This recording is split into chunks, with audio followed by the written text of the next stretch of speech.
নমস্কাৰ। আজি আপোনালোকলৈ এটা গুৰুত্বপূৰ্ণ ভিডিঅ' লৈ আহিছোঁ।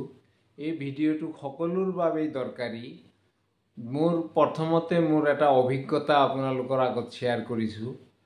আপোনালোকে নিশ্চয় গম পায়, বিভিন্ন ধৰণৰ ফোন কলৰ পৰা ফোন কৰি আমাৰ পৰা কিছুমান তথ্য বিচাৰে আৰু সেই তথ্যবিলাক আমি যোগান ধৰাৰ লগে লগে আমাৰ একাউণ্টত থকা টকা পইচা সিহঁতে লুট কৰি লৈ যায়।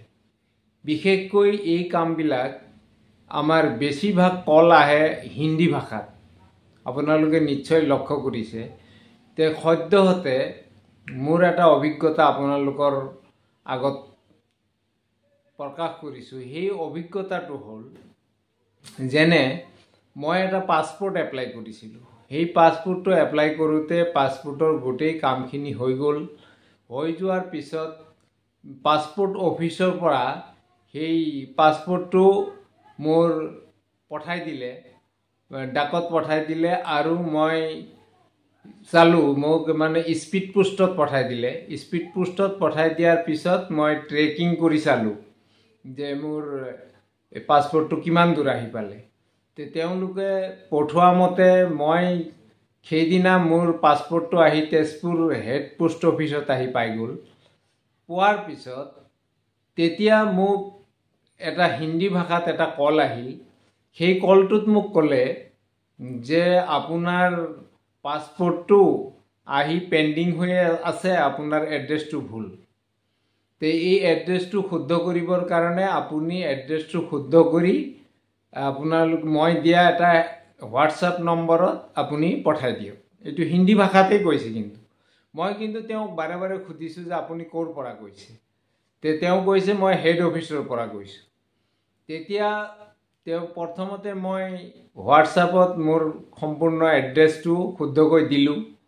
দিয়াৰ পিছত তেওঁ ক'লে যে আপোনাৰ এই এড্ৰেছটো ভেৰিফিকেশ্যনৰ কাৰণে আপুনি 5 টকা এটা পে'মেণ্ট কৰিব লাগিব আৰু 5 টকাটো পে'মেণ্ট কৰিলেহে আপোনাৰ পোষ্ট অফিচৰ পৰা স্পীড পোষ্টটো আপোনাৰ ঘৰত 24 ঘণ্টাৰ ভিতৰত গৈ পাব। তেতিয়া মোৰ মনত এটা কথা খেলালে, মই যে ট্ৰেকিং কৰি চালোঁ, মোৰ পাছপোৰ্টটো ইতিমধ্যে তেজপুৰ হেড পোষ্ট অফিচত আহি পাইছে। কিন্তু তেওঁ এই কথাটো কিয় মোক ক'লে, এই কথাটো মোৰ মূৰত খেলালে। খেলাৰ পিছত তেতিয়া মই এটা কাম কৰিলোঁ, লগে লগে স্পীড পোষ্ট ফ্ৰাউড বুলি মই ইউটিউবত চাৰ্চ কৰিলোঁ যে স্পীড পোষ্টতো ফ্ৰাউড হয় নেকি। কিন্তু এই কথাটো মই ধৰিব পৰা নাছিলোঁ এইকাৰণেই, কাৰণ মোৰ মোবাইলত ট্ৰুকলাৰ আছে। কিন্তু ট্ৰুকলাৰ থকা স্বত্তেও আজিকালি এই হেকাৰবিলাকে এনেকুৱা পলিচি লৈছে যে আগত ট্ৰুকলাৰত স্পাম ফ্ৰাউড কল বুলি ৰঙাকৈ কল আহিছে, কিন্তু আজিকালি নাহে। আজিকালি চিম্পুল যেনেকুৱা আমি নৰ্মেল ফোন কৰি থাকোঁ তেনেকুৱাকৈ এই নম্বৰটো ভাহি আহিছে। তেতিয়া মোৰ সেইকাৰণে মই ধৰিব পৰা নাছিলোঁ। এনে মোৰ ফ্ৰাউড কলবিলাক আহিলে মই ধৰিব পাৰোঁ যে ৰঙা হৈ আহে কলটো, এই পেজটো, আৰু তেতিয়া ফ্ৰাউড বা স্পেম বুলি লিখা থাকে। কিন্তু এইটো ক্ষেত্ৰত মই দেখিলোঁ তেওঁলোকে নতুন পলিচি লৈছে আৰু স্পীড পোষ্টৰ ক্ষেত্ৰতো যে এনেকুৱা কাম তেওঁলোকে কৰিব পাৰে, এই কথাটো মই এইবাৰহে ধৰিব পাৰিলোঁ। তাৰপিছত ভিডিঅ'টো চাই মই কনফাৰ্ম হ'লোঁ ইউটিউবত যে স্পীড পোষ্টৰো ফ্ৰাউড হ'ব পাৰে। এই ফ্ৰাউডটোৰ পৰা বাচিবৰ কাৰণে মই আকৌ তেওঁক কল কৰিলোঁ। যে কল কৰাৰ পিছত তেওঁক ক'লোঁ যে মই এড্ৰেছটো মই পঠাই দিলোঁ। তেওঁ এড্ৰেছটো পোৱাৰ পিছত তেওঁ মোক ক'লে যে মই এটা লিংক পঠাইছোঁ আপোনাৰ হোৱাটছআপত, সেই লিংকত গৈ আপুনি 5 টকা এটা পে'মেণ্ট কৰি দিয়ক। তাৰপিছত হোৱাটছআপত লিংকটো আহিল। লিংকটো অহাৰ পিছত মই লিংকটো খুলিলোঁ। খোলাৰ পিছত তেওঁলোকে প্ৰথমতে মোৰ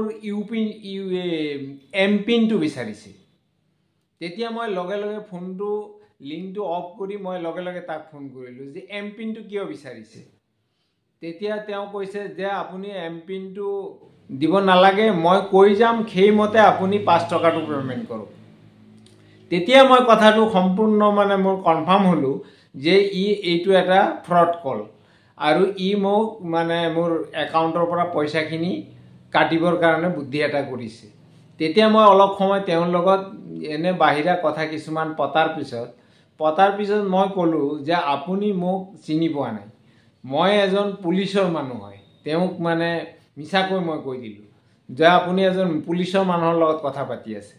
তেতিয়া তেওঁ কৰিলে কি, ফটককৈ ফোনটো থৈ দিলে। থৈ দিয়াৰ পিছত মানে আৰু ফোন অহা নাই।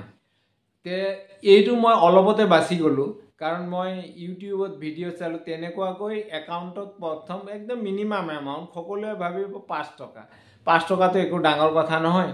আপুনি ফোনপে', গুগল পে', পেটিএম এইবিলাকৰ পৰা আপুনি পে'মেণ্ট কৰি দিলে। পে'মেণ্ট কৰি দিয়াৰ পিছত তেওঁলোকে OTP বিচাৰিব। OTPটো দিয়াৰ লগে লগে আপোনাৰ একাউণ্ট খালী কৰি লৈ যাব সিহঁতে। সকলোৱে এই বস্তুবিলাকৰ পৰা সাৱধান হ'ব, কাৰণ স্পীড পোষ্টৰ নিচিনা এটা বস্তুটো এই কামটো কৰিবলৈ আৰম্ভ কৰিছে। আৰু আজিকালি কলবিলাক ফ্ৰড বুলি নাহে। ফ্ৰড বুলি আপুনি ট্ৰু কলাৰত নেদেখায়। এতিয়া তেওঁলোকে ছিষ্টেমটো সলনি কৰিছে। যিহেতু আৰু এটা বস্তু আপোনালোকে চাব, এতিয়ালৈকে মই যিমান ফ্ৰড কল পাইছোঁ, গোটেই কলবিলাক হিন্দী ভাষাতেই কৰিছে। কিন্তু অসমৰ পৰা অসমীয়া ভাষাত কৰিছে নে নাই নাজানো, মই পোৱা নাই, মোৰ অভিজ্ঞতাত পোৱা নাই। মোৰ এইখিনি অভিজ্ঞতাৰ পৰা মই অলপৰ কাৰণে বাচি গ'লোঁ। কিন্তু তাৰ এদিন পিছতেই মোৰ পাছপোৰ্টটো মই ঘৰত আহি পাই গ'ল। তেতিয়াহ'লে মোৰ এড্ৰেছটো কেনেকৈ ভুল আছিল? মই যদি সতৰ্কতা অৱলম্বন নকৰিলোঁ হয়, তেতিয়াহ'লে সেইদিনা মোৰ অঘটন এটা ঘটিলে হয়। যিয়েই নহওক, এই ভিডিঅ'টো বনোৱাৰ উদ্দেশ্য মোৰ এইটোৱেই আছিল যে আপোনালোকে এটা কথা চাব, যদি আপোনাৰ পৰা ইনফৰমেশ্যন বিচাৰে, তেওঁলোকে ফোন কৰি বিচাৰে, তেতিয়াহ'লে আপুনি জানিব এইটো ফ্ৰড কল। আৰু যদি ফোন কৰি আপোনাক ইনফৰমেশ্যন দিয়ে, বিচাৰা নহয়, আপোনাক ইনফৰমেশ্যন দিয়ে যে ধৰক ষ্টেট বেংকৰ পৰা এটা ফোন কৰিলে, ফোন কৰি ক'লে যে আপোনাৰ KYCটো আপ টু ডেট কৰিব লাগে, আপুনি ব্ৰাঞ্চত গৈ আপুনি অমুক ডকুমেণ্টছ কেইটা দিব, বা বিভিন্ন ধৰণৰ জেগাত আপোনাৰ তেনেকুৱা অফিচত কাম কৰিছে, আপোনাক ফোন কৰি ক'লে যে আপুনি আহি অফিচত এই ডাটাখিনি আপোনালোকে দিব। আপোনালোকৰ পৰা যদি সিহঁতে তথ্যখিনি ইনফৰমেশ্যন বিচাৰি থাকে, যে আপোনাৰ পেন কাৰ্ড নম্বৰ দিয়ক, আপোনাৰ ATM কাৰ্ড নম্বৰ দিয়ক, পাছবুক নম্বৰ দিয়ক, এড্ৰেছ দিয়ক, আধাৰ কাৰ্ড নম্বৰ দিয়ক, এই বিচাৰি থকা ফোন কলবিলাকেই ফ্ৰড কল হয়। কিন্তু আপোনাৰ যদি অৰিজিনেল কল হয়, যে আপোনাক ঠগিব বিচৰা নাই, আপোনাৰ আচলতে দৰকাৰী তথ্যই আপোনাৰ পৰা বিচাৰিছে, উদাহৰণস্বৰূপে ষ্টেট বেংকৰ পৰা ফোন কৰিলে যে আপোনাৰ একাউণ্টত ধৰক আপোনাৰ লোনৰ কিস্তি এটা লেপছ হৈ আছে, আপুনি এই লেপছটো আপুনি আমাৰ ব্ৰাঞ্চত আহি ঠিক ঠাক কৰি থৈ যাব। সেইটো আপোনাক ইনফৰমেশ্যন দিলে, কিন্তু ফ্ৰড কলবিলাক আপোনাৰ পৰা ইনফৰমেশ্যন লৈ আপোনাক বিপদত পেলাব আৰু একাউণ্টটো আপোনালোকৰ খালী কৰি দিব। এনেকুৱা ক্ষেত্ৰত আৰু এটা বস্তু মই চাইছোঁ যে মোবাইলটো ধৰক সকলো সময়ত আপোনাৰ হাতত নাথাকিবও পাৰে। ল'ৰা ছোৱালীৰ হাতত থৈ দিছে, ল'ৰা ছোৱালীৰ হাতত থাকিবও পাৰে, বা পৰিয়ালৰ অন্য সদস্যৰ সন্মুখত মোবাইলটো বাজি উঠিল। তেতিয়া তেওঁলোকে কৰিব কি, আগতে মেছেজ এটা দি থ'ব, থোৱাৰ পিছত যে OTP এটা পঠাই দিব, আৰু সেই OTPটো তেওঁলোকে ফোন কৰি ক'ব যে এই OTPটো পঠাই দিয়কচোন, আপোনাৰ মোবাইলত এটা OTP গৈছে, OTPটো পঠাই দিয়ক। আৰু এই OTPটো যেতিয়াই আপুনি পঠাই দিব, তেতিয়াই তেওঁলোকে একাউণ্টৰ পৰা পইচা কাটি লৈ যাব। আপোনালোকৰ সকলোকে মোৰ এটা অনুৰোধ থাকিল, আজিকালি এইবিলাক চক্ৰৰ পাল্লাত পৰি বহুত মানুহ শেষ হৈ গৈছে, টকা পইচা একাউণ্ট খালী কৰা। এতিয়া আজিকালি ক্ৰাইমত আপুনি ক্লেইম কৰিব, কিন্তু পইচাটো কাটি যোৱাৰ পিছত ক্লেইম কৰিব, তাৰপিছত সেই পইচাটো কিমান দিনে পাব নাপাব এইটো পিছৰ কথা। কিন্তু আপুনি আগতেই সাৱধান হওক যে ফ্ৰড কলৰ পৰা ক'লে যেতিয়া আপোনাৰ পৰা কোনো ইনফৰমেশ্যন লৈ যাব নোৱাৰে, আৰু তেনেকুৱা ফোন আহিলে আপোনালোকে কোনো তথ্য যোগান নধৰিব। আজিকালি হোৱাটছআপ, ফেচবুকৰ যুগ, ইনষ্টাগ্ৰাম, এইবিলাকত আপুনি কোনো ডকুমেণ্টছ আপুনি শ্বেয়াৰ নকৰিব। আপোনালোকলৈ অনুৰোধ থাকিল, এই ভিডিঅ'টো যদি আপোনালোকৰ উপকাৰ হয় বুলি ভাবিছে, তেতিয়াহ'লে ভিডিঅ'টো নিজৰ বন্ধুবৰ্গৰ ওচৰত শ্বেয়াৰ কৰিব।